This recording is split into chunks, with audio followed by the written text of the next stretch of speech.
আজকে আমরা এই বিধাননগর ইস্ট থানা থেকে আমাদেরকে ছাড়লো, আমাদের নিজস্ব বাসে করে শিয়ালদায় একটা বাস পাঠানো হয়েছে এবং হাওড়াতে একটা বাস পাঠানো হয়েছে। এটা বড় ব্যাপার নয়, তবে আজকে যেভাবে 2022 প্রাথমিক টেট উত্তীর্ণরা সল্টলেকে যেভাবে বিভিন্ন দিক থেকে যেভাবে অভিযান সফল করলো, তার জন্য আমি ধন্যবাদ জানাই 23 জেলাকে।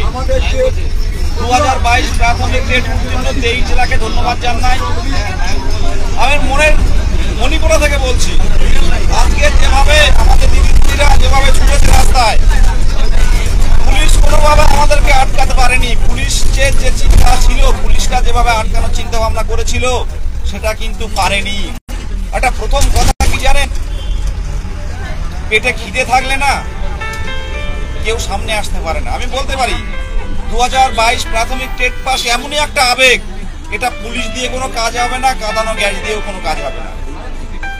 তাই বলবো 2022 প্রাথমিক টেট উত্তীর্ণদের জন্য ভোটের আগে নিয়োগ চাই, না হলে কিন্তু আমরা এরকম অতর্কিত পদ্ধতিতে বিভিন্ন দিক থেকে কিন্তু আমরা করব। পুলিশ নাজেহাল হয়ে যাবে, ঘুম কেড়ে নেব, আমরা সরকারের ঘুম কেড়ে নেব।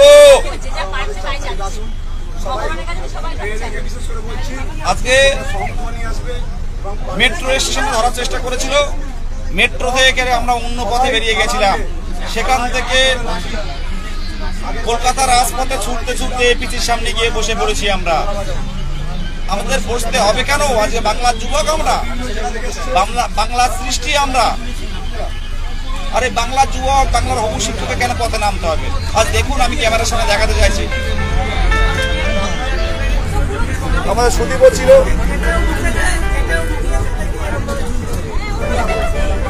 এটা শিয়ালদার বাস।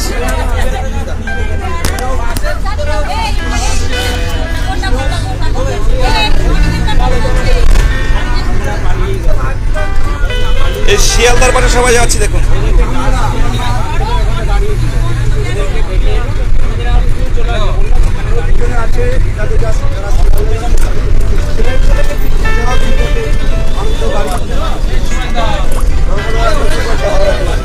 আন্দোলনটা কেমন হলো? কেমন হলো?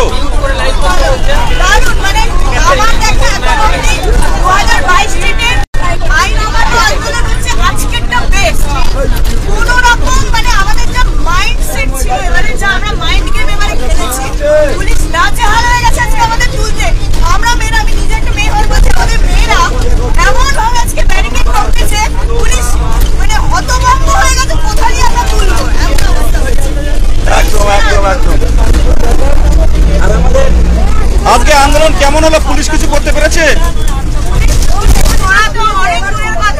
আমরা পুলিশের থেকে জোরে জোরে বেশি দৌড়েছি, প্রায় 2 কিলোমিটার দৌড়ে গেছি। তারপরে আমরা ব্যারিকেড টপকে পুরো এপিসির সামনে গিয়ে বসেছি, পুলিশ কিছু করতে পারেনি। এবং তারপরে আমাদের জোর করে বলপূর্বক তোলা হয়েছে, 4-5 জন মিলে এক একজনকে তুলতে পারেনি, এইরকম অবস্থা। আগামী দিনে কি কর্মসূচি? যখন আমাদের দমাতে পারেনি, অনেকে আঘাত করেছে, মেরেছে, সেইভাবে পুলিশ রীতিমতো তুলেছে, না হলে সুস্থভাবে কাউকে তুলতে পারেনি।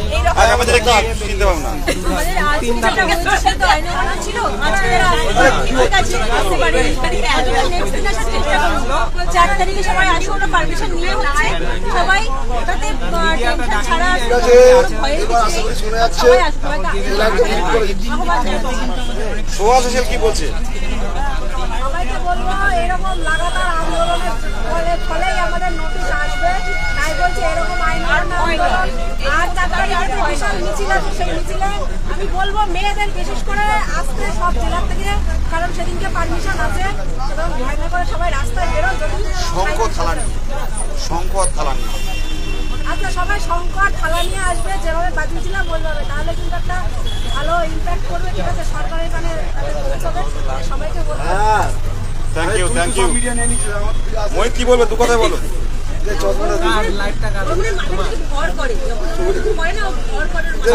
তো সবাই আসতে বলছে, সবাই আসুন। 4 তারিখে যেটা মিছিলের একটা আলাদা গুরুত্ব আছে, যে জমায়েতটা কিন্তু দেখে যে কতজন বঞ্চিত রাস্তায় নামছে।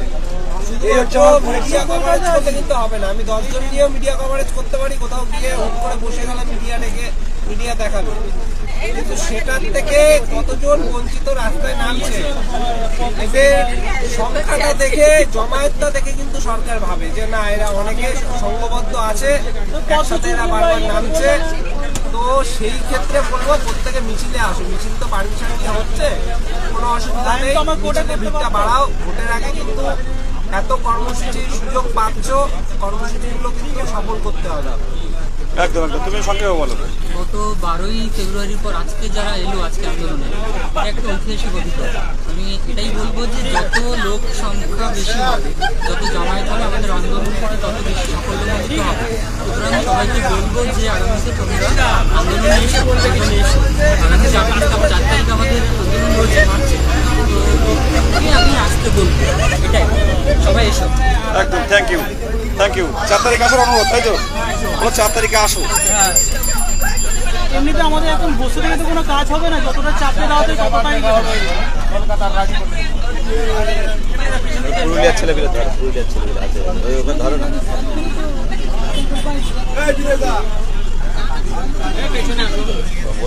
কিছু বলো। সকলকে নমস্কার।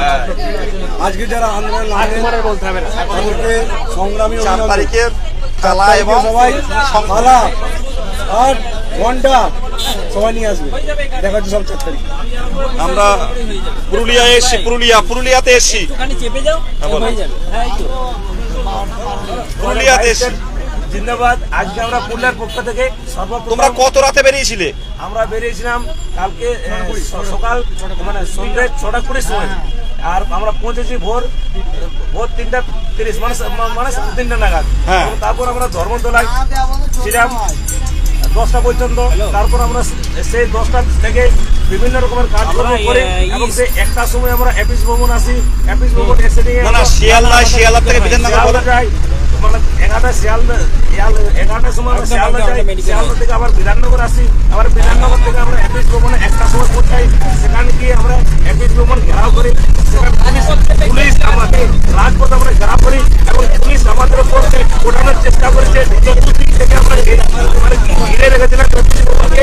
আজ পুরুলিয়ার ছেলে 22 স্টেট সংঘবদ্ধ হয়ে আজকে দেখিয়ে দিয়েছি যে আমরা 22 স্টেট নিজেদের ইন্টারভিউ নোটিশ আমরা ছিনিয়ে আনতে পারি। একদম একদম।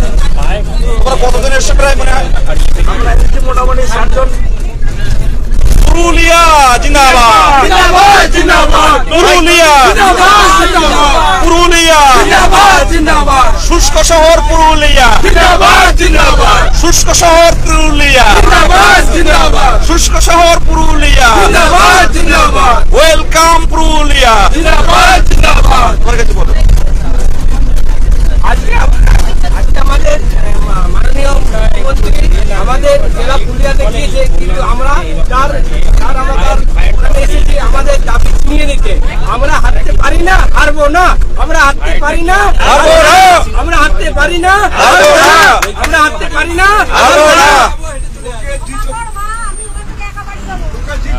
আর কেউ কিছু বলবে? আমাদের রাজবাড়ি কিছু বলবে? না না, একটু বলো। দীঘা থেকে, শুধু দীঘা থেকে এসছে দিদি, কিছু বলতে দিদি। এই আমাদের ইমাম সাহেব কি বলছে? হ্যাঁ হ্যাঁ, বলো।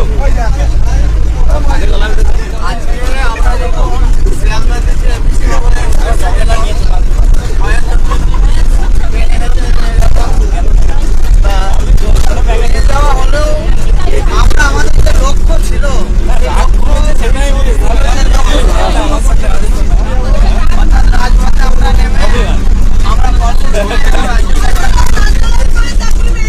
যদি না আমাদের সুরাহা হয়, অর্থাৎ ইন্টারভিউ নোটিশ যদি না আসে, আমরা তাহলে বৃহত্তর আন্দোলন আরো করব। একদম একদম একদম, চলো পাল্টাই। নেমে সবাই বেরিয়ে গেলে তারপর একদম আপনারা দেখলেন বিধাননগর ইস্ট থানা থেকে আমরা বাসে করে দুটো বাস দিয়েছেন। সেই দুটো বাসে একটা বাসে আমরা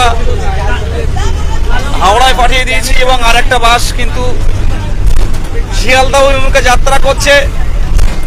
আজকে 2022 প্রাথমিক টেট উত্তীর্ণরা দেখিয়ে দিল তাদের বঞ্চনার অধিকার ছিনিয়ে নিতে যেভাবে দিদিমণিরা, হবু দিদিমণিরা যেভাবে ছুটতে গেছে, আমার মনে হয় পশ্চিমবঙ্গের মানে মহিলা কনস্টেবলরাও হার খেয়ে যাবে, এমনকি পুলিশও হার খেয়ে গেছে। আমি বলতে চাই আমাদের দরদি মুখ্যমন্ত্রী মাননীয়া মমতা ব্যানার্জি মহাশয়কে যে আমাদের বিষয়টা ভেবে দেখুন, আমরা রাজপথে নামতে চাই না, কিন্তু আমরা যদি বঞ্চিত হই আমরা কিন্তু ছাড়বো না। আজকে গোটা বাংলা দেখলো শিক্ষিত হবু শিক্ষকরা কিভাবে রাস্তায় ধুলোয় পড়ে তারা কিভাবে গড়াগড়ি খাচ্ছে। এটা সারা ভারতবর্ষের লজ্জা, এটা সারা ভারতবর্ষের লজ্জা। আমি চাইছি 2022 প্রাথমিক টেট উত্তীর্ণদের দ্রুত বিহার মডেলের নিয়োগের জন্য আমি কিন্তু এর আগেও বলেছি, আবারও বলছি, না হলে কিন্তু এই আন্দোলন কিন্তু চলতে থাকবে, ধারাবাহিকভাবে তীব্র থেকে তীব্রতর হতে থাকবে।